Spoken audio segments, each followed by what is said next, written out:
नमस्कार। इस Christmas, new year और संक्रांति के शुभ अवसर पर जीवा फर्टिलिटी आपके लिए लाए हैं 30% डिस्काउंट IVF पैकेज पर। इसके बारे में और जानकारी के लिए स्क्रीन पे दिए हुए नंबर्स पे फोन कीजिए या अपने निकटतम जीवा फर्टिलिटी सेंटर पर अवश्य आइए। Thank you. नमस्कार, मेरा नाम डॉक्टर सुवर्चला है। मैं जीवा फर्टिलिटी सेंटर्स में साइंटिफिक डायरेक्टर हूँ। हाइपरस्पर्मिया क्या होता है और इसकी वजह से क्या आपको प्रेगनेंसी में प्रॉब्लम हो सकता है। हाइपरस्पर्मिया एक ऐसा कंडीशन है जहाँ वॉल्यूम बहुत ज्यादा होता है। वर्ल्ड हेल्थ ऑर्गेनाइजेशन के मुताबिक 1.5 से 2 मिलीलीटर्स का वॉल्यूम नॉर्मल देखा गया है। 5 मिलीलीटर से ज्यादा अगर वॉल्यूम हो तो उसे थोड़ा सा हाइपरस्पर्मिया कहा जाता है। इसके बहुत कारण हो सकते हैं, लेकिन कहीं भी करेक्ट रूप से स्टडीज नहीं है। कभी कभी 2 इजैकुलेट्स के बीच में अगर ड्यूरेशन बहुत ज्यादा हो तो भी वॉल्यूम ज्यादा देखा गया है। कभी कभी इन्फेक्शंस हो गए हैं एपिडिडिमस या प्रोस्टेट में, यानी कि ये छोटे छोटे भाग होते हैं जो बहुत इंपॉर्टेंट होते हैं मेल रिप्रोडक्टिव सिस्टम में। यहाँ अगर इन्फेक्शन देखा गया तो भी वॉल्यूम हो सकता है। किसी का अगर वॉल्यूम पहले से ज्यादा तो वो डिफरेंस नहीं देख पाएंगे,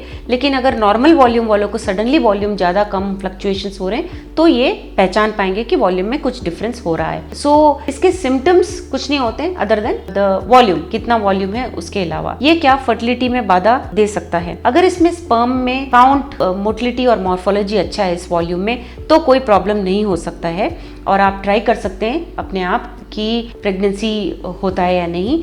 लेकिन अगर इस वॉल्यूम में काउंट, मोटिलिटी और मॉर्फोलॉजी कम है तो ये हो सकता है कि कम स्पर्म्स एग तक पहुंच सकते हैं, फर्टिलाइजेशन के चांसेस कम हो सकते हैं। इसीलिए ये बहुत ज़रूरी है कि एक सीमन एनालिसिस कराने के बाद ही ये डिसीजन लिया जाए कि आपके चांसेस कैसे हैं। तो जब आपको पता लगता है कि काउंट, मोटिलिटी, मॉर्फोलॉजी कम है तो आपको दूसरे ट्रीटमेंट चॉइसेस के बारे में सोचना चाहिए। सबसे पहले हम लोग IUI की बात करते हैं। IUI यानी इंट्रा यूट्राइन इंसेमिनेशन। इसमें सारा सीमन निकाल कर डिस्कार्ड किया जाता है और सिर्फ अच्छे स्पर्म्स को, मोटिलिटी और मॉर्फोलॉजी में नॉर्मल रहने वाले स्पर्म्स को आपके पार्टनर के गर्भ में डाला जाता है। इससे आपका चांस ऑफ सक्सेस इंक्रीज होता है, 10 से 15% ज़्यादा होता है। अगर ये भी आपके लिए वर्कआउट नहीं होता है, आप इससे भी प्रेगनेंसी नहीं पा सक रहे हैं, तो आप IVF के बारे में जान सकते हैं, जिसमें एक एक अंडे के अंदर एक एक स्पर्म को डाला जाता है, एम्ब्रियो तैयार करके आपके पार्टनर के गर्भ में डाला जाता है, जिससे सक्सेस रेट बहुत ज़्यादा इंक्रीज होता है आपके पार्टनर के एज के मुताबिक। अगर आपको हाइपोस्पर्मिया है या कोई भी स्पर्म रिलेटेड इशू है और आप जानना चाहते हैं कि आपके प्रेगनेंसी के चांसेस कितने कैसे हैं, तो जीवा फर्टिलिटी सेंटर्स पे अवश्य आइए। Thank you. A lot of effort has gone into making this video. Please like and subscribe us. Thank you.